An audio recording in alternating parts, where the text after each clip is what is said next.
I'm very happy to introduce my friend and colleague from Toulouse, Julien Mazière, who is head of thoracic oncology program in Toulouse, working as oncologist at the Hôpital Larrey, close to here. And Julien is not only a bright physician, he's also very involved in research. We all know that. Working at the CRCT, Julien is doing research in the team of Gilles Favre, working particularly about compounds used to treat lung cancer, which is his disease, if I could say that. Thank you, Julien. Thank you, Etienne. Thank you. I want to thank the organizer for inviting me. As Etienne said, I'm a pulmonologist and I'm doing mainly thoracic oncology, even if this last month I did some COVID disease also, but well, I won't present the data here. And for research, I'm working in Gilles Favre's team, and I prepare this talk with Olivier Calveyrac, who is a researcher in the team and who is here. So I will focus on lung cancer. And I will try to explain you how we can better understand and how we can overcome resistance to targeted therapy. So just some facts on lung cancer. I think most of you are aware that this is a very severe disease. These numbers are coming from the US, but as you see, if we look at incidence, there are many other cancers with the same or even greater incidence, such as breast cancer or prostate cancer. But if we look at the mortality, unfortunately, lung cancer takes more lives annually in the US than colorectal, breast, and prostate cancer. So just to mention that this is a real public health issue. So this is maybe the most important slide, even if it's quite simple for the researcher. We have two different types of lung cancer.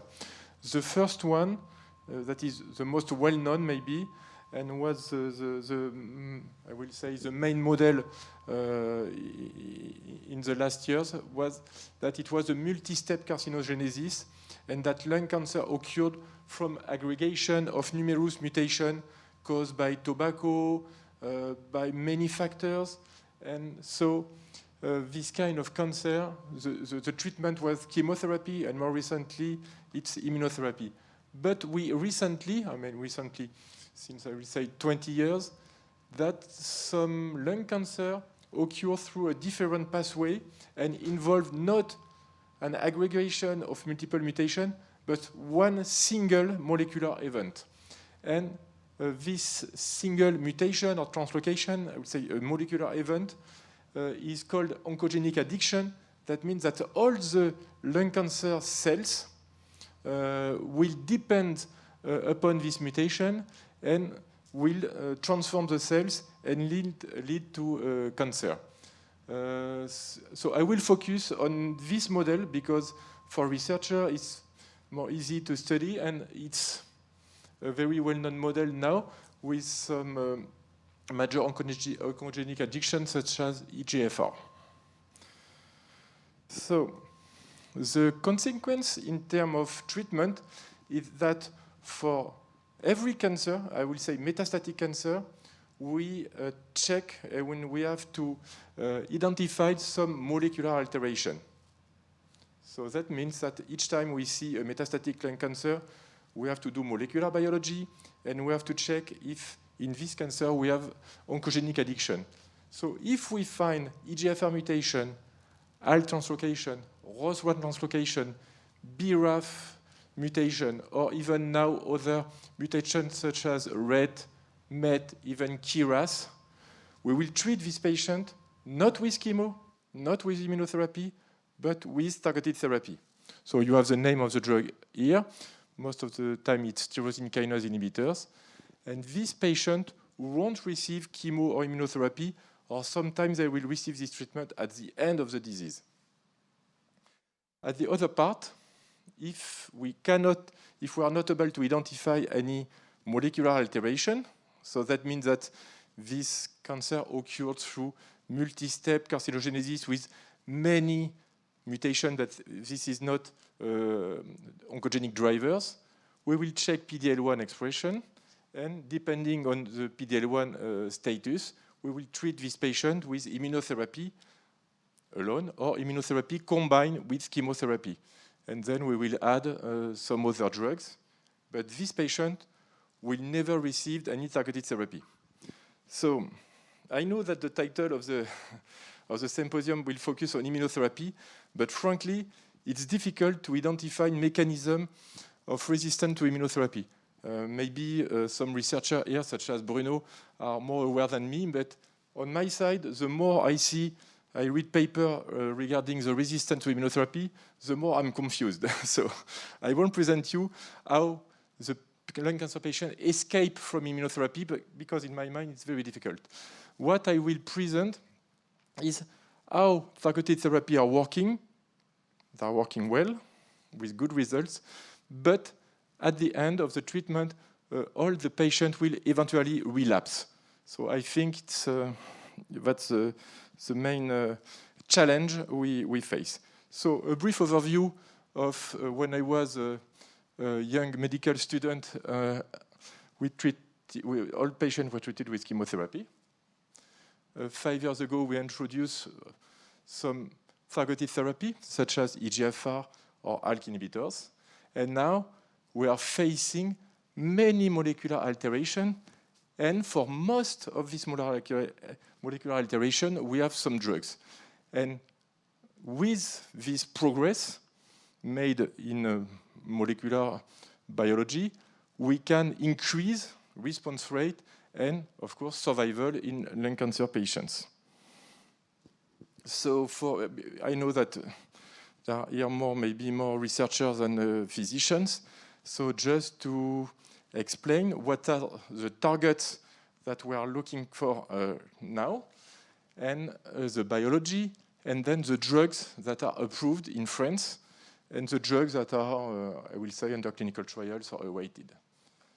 So you see that for EGFR, it represents 10 to 12% of the patients, and that we have plenty of drugs. And the last one that has been approved is osimertinib, Tagrisso. For ALK, we have many drugs also, and we can give to our patient crizotinib, ceritinib, alectinib, brigatinib, and so on. We have drugs for BRAF, we have drugs for ROS1, we have drugs for HER2, and for MET, for RET, and maybe the most important thing is that we have no potential drugs that can target KRAS. Not all KRAS mutation, but at least KRAS G12C mutation. And I switched sotorasib from awaited to approved drugs because it has been approved last week in the US, not yet in Europe, but I think it will come. So we have drugs now that can target KRAS G12C in lung cancer with very nice results. So what do we observe? We observe with all these drugs very good response rate. You see, each column is a patient. Most of the patients will respond to the drug. We can have some complete response, so it works well. It works really better than chemotherapy. It works better than immunotherapy in these patients. So it works. The problem is that it works, but there is a limitation in time. That means that after 1 year, after 2 years, after 3 years, most of the patients will escape, will face recurrence of their disease. And so we have to understand what are the mechanisms of resistance if we want to overcome this resistance. So we have very good response rate. We have quite good PFS, progression-free survival, but we don't have, I will say, enough impact on overall survival. So here is an example of what we observe with osimertinib. So osimertinib is Tagrisso. It's the last drug developed for EGFR mutated lung cancer. So you can see here. that PFS is 18 months. That means that after 18 months, half of the patient will face recurrence. Is it a good result or is it a bad result? With chemotherapy, it's 5 to 6 months. So it's better than chemotherapy. But it works so well that I think we expect better results and a more prolonged benefit on survival. So what we have to do is to analyze the mechanism of resistance, try to understand the mechanism of resistance, and try to see how we can treat these patients. So maybe this slide is for Etienne. Before trying to understand all the molecular biology behind the recurrence, first we have to ask the patient, do you take the pills? I mean, if not, sometimes you don't know why. Some patients, they forgot or they do not take the right dosing. I mean, so you have first to check that. Sometimes, as it has been said previously, we don't know if this is the right dosage. That means that for tyrosine kinase inhibitor, you will give the same milligrams if you are a woman or a man, if you are 25 years old or 70, and if you are a rugby player of 100 kilos, or I will say an old woman of 30 kilos. So that means that sometimes we have to check pharmacokinetics of these drugs and to analyze the drug in the blood. And so we don't do this routinely, but we have to, with Etienne, for some patients, we try to work on that, because sometimes it's not only the thing that there is a recurrence due to involvement of some molecular pathway, but it's just because this is not the right dosage. And of course, we perform imagery, that means CT scan or PET scan, to see if there is a recurrence, where is the recurrence, and maybe to identify the best site of rebiopsy. Because at the end, what we want is to rebiopsy the patients to understand the mechanism of resistance. So here is a recent example of a young patient who was treated with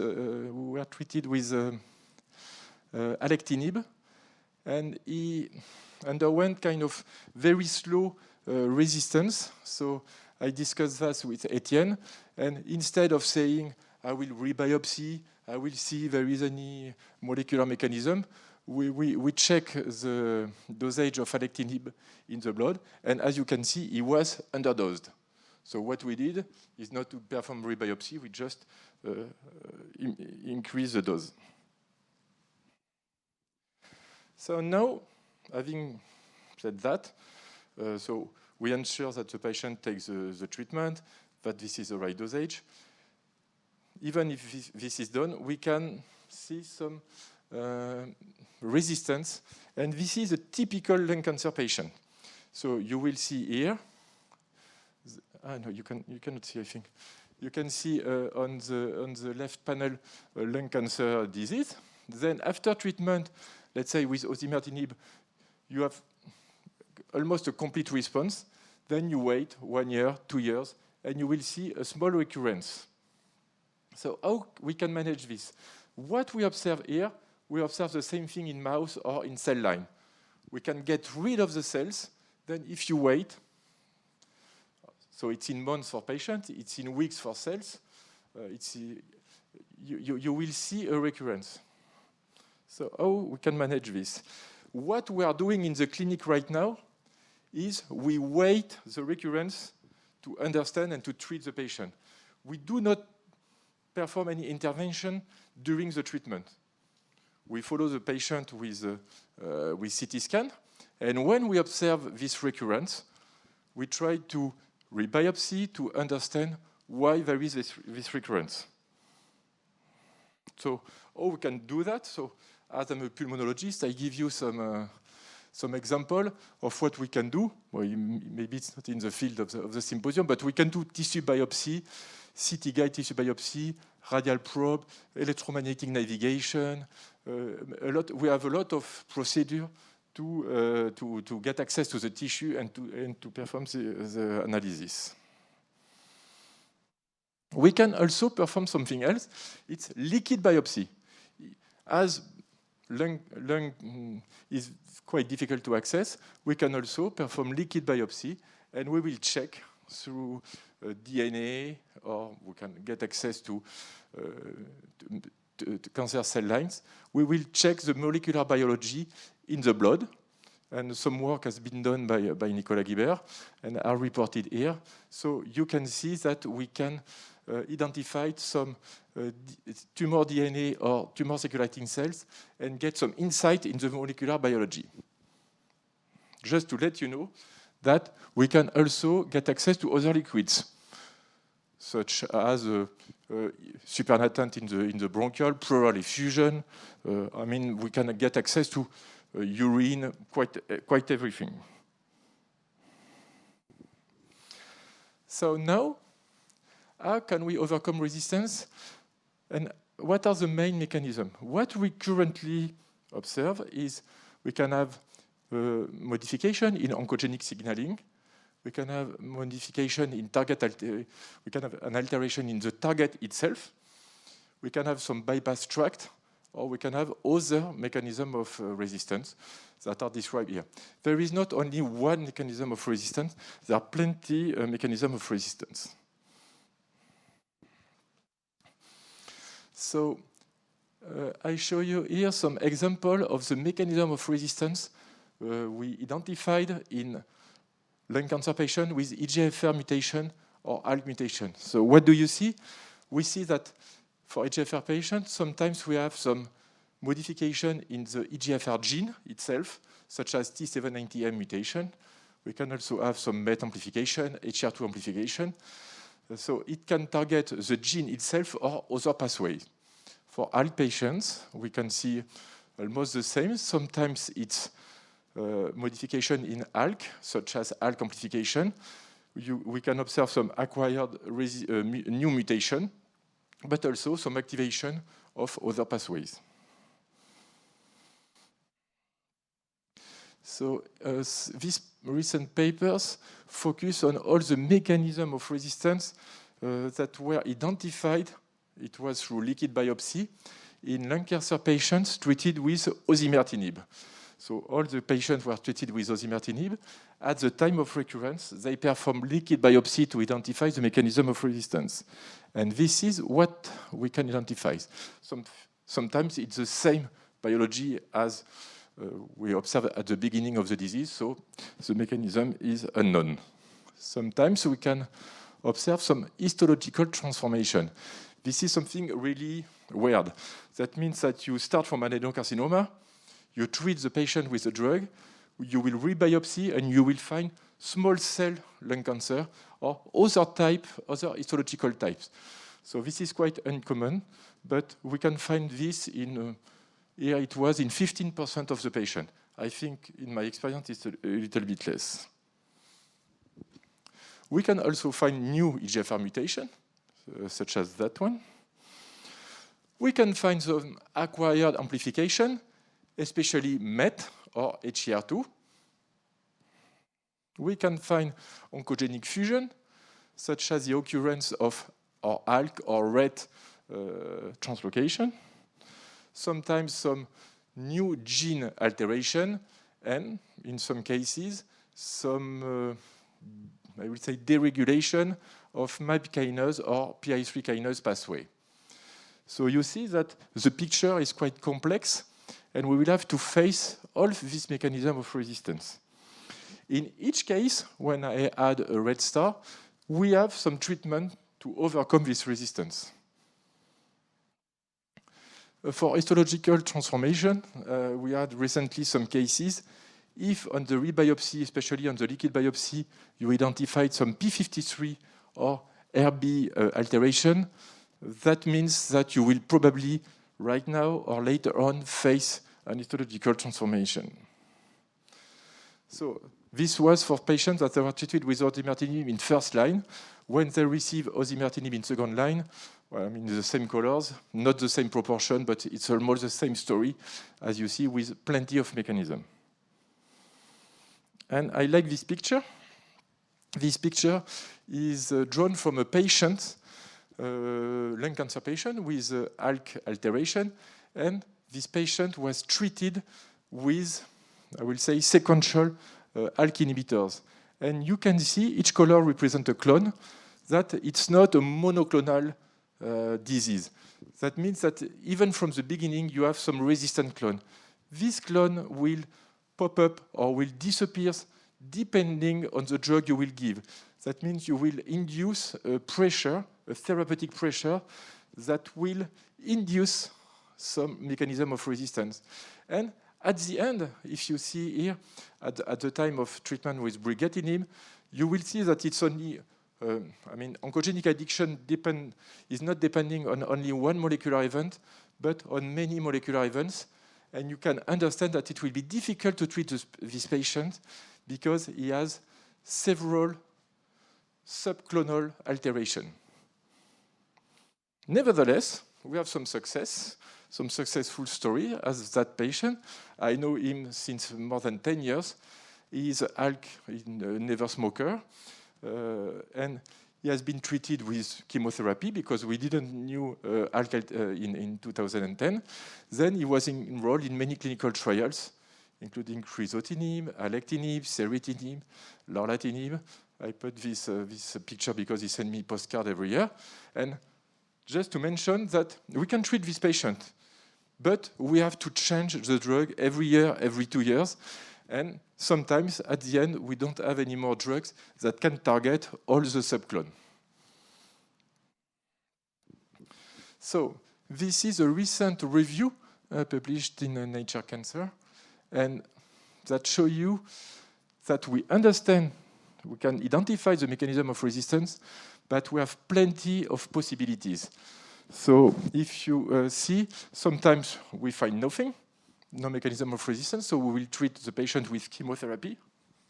So it's no more personalized treatment. Sometimes we will find some EGFR amplification or EGFR on-target mutation. So we will introduce new generation EGFR inhibitors, or we will combine EGFR tyrosine kinase inhibitors with EGFR antibodies. We can have some upregulation of the target, some mutation, and we will need to use new specific tyrosine kinase inhibitors.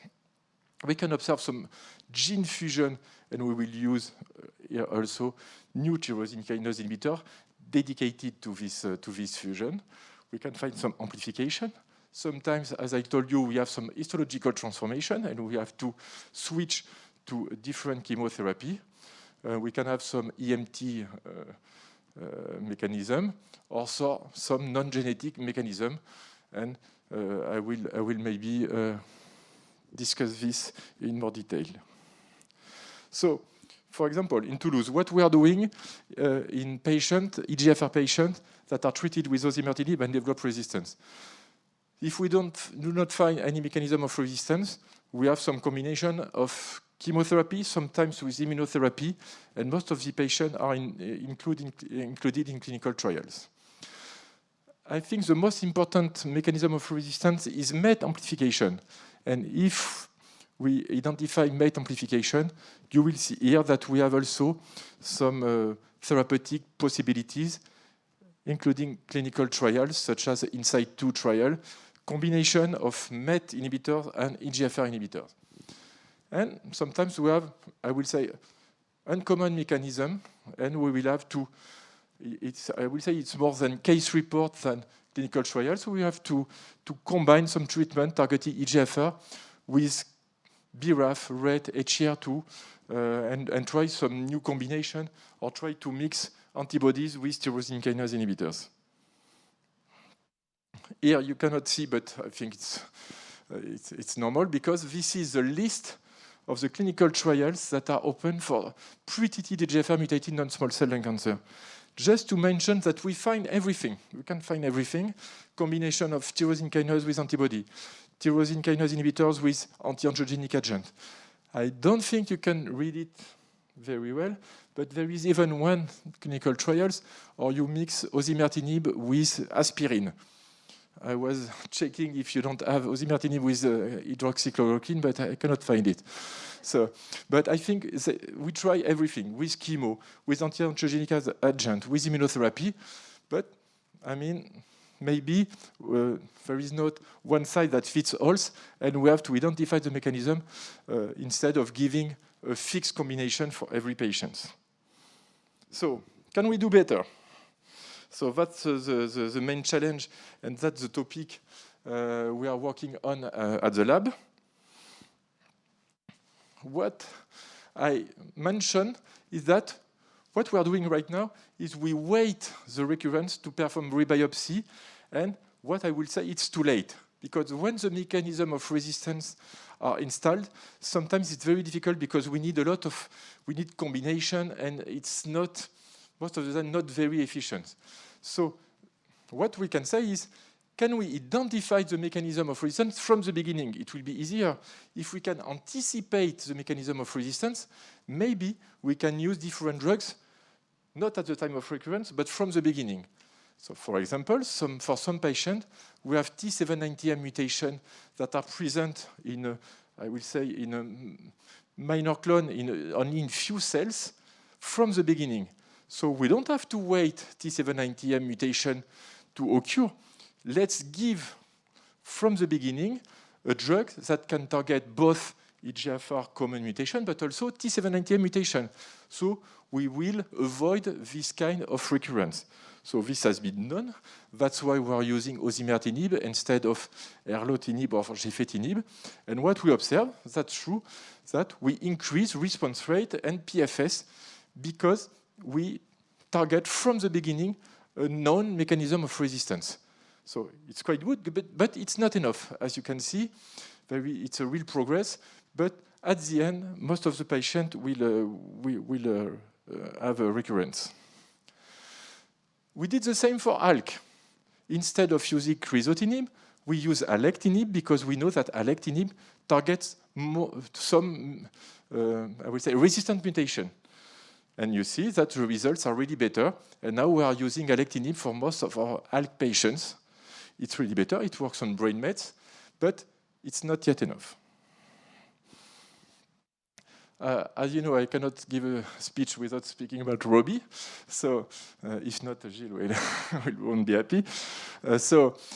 We identified, we analyzed some tumor biopsy from patients before they were treated with EGFR inhibitors. And what we found is that Robi was probably an important player in the resistance. As you can see, patients with high Robi expression will have a lower PFS. They will recur very rapidly in comparison with patients with low Robi expression. So is it only a story around Robi? No, it's because probably Robi activate AKT phosphorylation, and by this way induce survival and resistance to EGFR tyrosine kinase inhibitors. So that's what we found. And so to target this mechanism, to target this mechanism, we used AKT inhibitors that are developed, or Robi inhibitors, such as STAT-C3, and we observe that if we target either Robi, I mean ROGTPase with STAT-C3 or AKT, we can improve the results. Wow. Too much technology. So, what I explain you is that if we wait the recurrence, maybe it's too late. If we want to analyze from the beginning, maybe it's too early because not all the mechanisms of resistance are present from the beginning. So what we are thinking, should we target the time of the best response? Maybe it's this period of time in which all the fate of the cancer cells will occur. And this is at this time that the mechanism of resistance will probably develop and will lead the future recurrence. So this is probably you already saw these slides from Olivier. So we are focusing on drug-tolerant cells. That means the drugs that are kind of residual cells after treatment. And we thought that in patient or in cell line, these cells were dormant, or we don't have any much more cells after the treatment. But if we look carefully at these cells, you can see that we think we are rid of the cancer cells. But if you wait, here it's 30 days, you will see at the end mitosis occurring. And then, if you wait a little bit more, you can see, in live, the resistance of lung cancer. So that means that even that we have to understand this bottleneck of lung cancer, because probably it's the best time in which all the mechanism of resistance will set up in the disease, and try to target these drug-tolerant cells that will drive the resistance. So we are not the only one to think about this. Many teams are working on residual disease or drug-tolerant cells or drug-tolerant persisters. This is one of the first paper, and they worked on PC9, so EGFR mutated lung cancer cells, and they clearly identified that the drug is working, but we have some drug-tolerant cells that will drive the recurrence and then will induce drug-tolerant expanded persisters. And when they try to focus on the mechanism of resistance and the way to overcome this resistance, they propose that we can introduce HDAC inhibitors or IGF-1R inhibitors to overcome this resistance. It was the earlier papers, and it was difficult to reproduce this or to confirm, but it was the first paper showing that drug-tolerant cells are probably key players in the resistance. So many papers have been published since this paper, and here you have this paper coming from UCSF showing that we can target these drug-tolerant cells with JP-X4 inhibition. So I'm not an expert on this drug, but it results in selective persister cells pheropoptic death in vitro, and that can prevent acquired drug resistance. You have here some very convincing scheme in breast cancer, melanoma, lung, ovarian cancer. Another, maybe it's a little bit dumb way to target this is, why don't we use chemotherapy? If we want to target these resistant cells, we can add chemotherapy. It has not been tested preclinically, but some papers coming essentially from China test. So we use either gefetinib or a combination of gefetinib and chemotherapy. And you see that if we add some chemotherapy, we will improve the PFS. Does that mean that it's an additive effect, or does that mean that there is a synergistic effect and that carboplatinum and pemetrexed can target these resistant cells? Well, I don't know, but it's an option we can propose to our patients. And many clinical trials are ongoing. So as we worked on that, we identified in the lab using more cell lines, because in the paper only PC9 cell lines were used. We identified by treated these cell lines, different EGFR mutated cell lines with osimertinib, that's true. And you can see here the color code, that we induce cell cycle arrest. So that means most of the cells are red. You can see their phenotype. So it sounds like there is a cell arrest induced by osimertinib. And if we look at staining with beta-galactosidase, that describe the senescent state, we see that with the osimertinib, we induce a kind of senescent state as shown by the blue colors here. But this senescent state or this cell cycle arrest at the end won't last too much. And you can see that after 30 days, we will see that some cells will escape and will switch to cell cycle to S phase, and that won't stay in a cell cycle arrest. So you can see this on this scheme. So we say maybe we should use some senolytic drugs that are developed, especially in hematology, in leukemia or lymphoma. And we use this drug, that one is called navitoclax, but there are other drugs developed. And we observe that it helps to have a better response, but it's not enough, as we will see a recurrence if we wait a little bit more. So maybe it's useful, but it's not senescence that is not probably the only target for this residual disease. And a paper has been published by the Boston team showing that in patients, if you combine osimertinib and navitoclax, you will have 16 months PFS, which is a little bit below what we have with osimertinib alone. So frankly, it's not enough. Now we perform on these cell lines some single-cell RNA sequencing.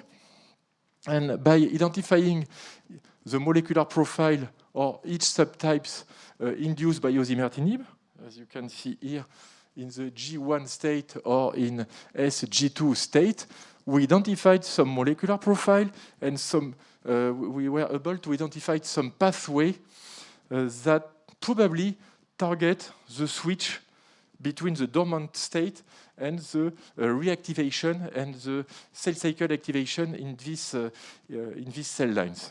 So based on what we found, we identify also that a drug that is currently available can target these pathways. So I cannot mention the name of the drug because it's not yet published, but we are pretty confident that we will be able to communicate soon.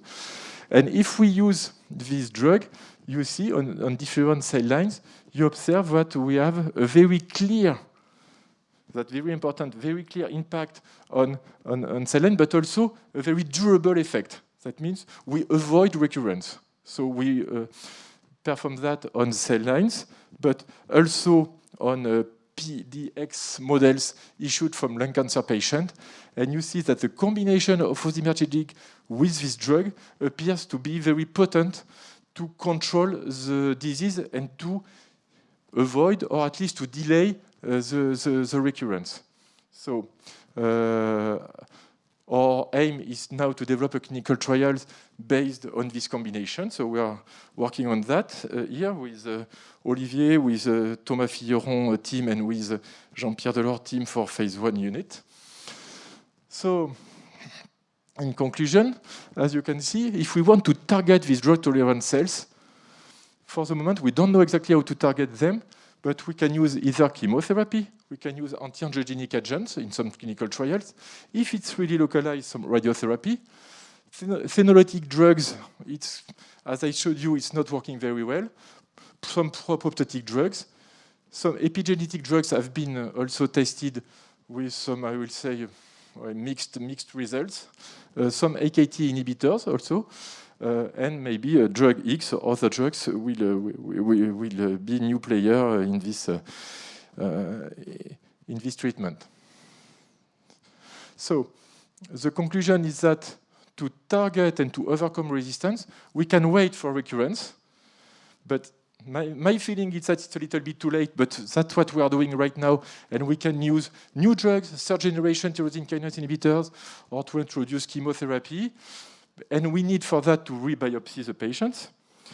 We can try to identify some mechanism of resistance from the beginning, such as, I didn't mention then, NF1, BEAM, or ROBI, as I mentioned you. And maybe we can introduce some frontline combination with AKT or MEK inhibitors. But we need to have this result from the initial biopsy. And I think the future is to identify the mechanism of residual disease with drug-tolerant cells and drug-tolerant expanding cells. Probably there is an involvement of raw GTPase, of other biomarkers that are mentioned here. And we should work on new drugs targeting epigenetic events, targeting ferropoptotic events, maybe even it's really simple chemotherapy that should be given at the beginning of the disease, AKT inhibitors, or maybe the drug that we identified. And here also, how can we follow up this patient? As there is no tumor, we cannot rebiopsy. We will maybe need to use a liquid biopsy for that. Okay, that was what I wanted to present you. And well, this is the results of collaboration between the thoracic oncology team at Toulouse Hospital and the team from CRCT. So thank you.